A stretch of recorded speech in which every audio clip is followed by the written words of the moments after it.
અગ્નિકાંડને લઈને મુખ્યમંત્રી ભૂપેન્દ્ર પટેલે જાહેર કાર્યક્રમમાં અધિકારીઓ અને પદ અધિકારીઓને કરી ટકોર કે ક્યાંક ને ક્યાંક આપણી ભૂલ થાય છે. અવસર હતો ગાંધીનગરમાં રાજ્યની મહાનગરપાલિકા અને નગરપાલિકાના વિકાસ કામો માટે 2111 કરોડના ચેક અર્પણનો. સંબોધનમાં રાજકોટ અગ્નિકાંડનો ઉલ્લેખ કરતા મુખ્યમંત્રીએ ટકોર કરી કે આપણી પ્રાથમિકતા લોકોના જીવની હોવી જોઈએ.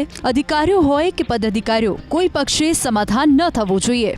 રાજકોટની બિના બન્યા પછી આપણને એમ થાય કે ભાઈ આટલું બધું કામ કરીએ છીએ છતાંય ક્યાં ને ક્યાંક આપણી ભૂલ થાય છે. કેવી રીતે થાય છે કે ભાઈ આજે સૌથી પહેલી પ્રાયોરિટી એ આપણી માણસના જીવ માટેની હોવી જોઈએ. એમાં કોઈ જાતનું સમાધાન કોઈ પક્ષે, અધિકારી હોય કે પદાધિકારી હોય, બેમાંથી કોઈ પક્ષે સમાધાન ન થવું જોઈએ.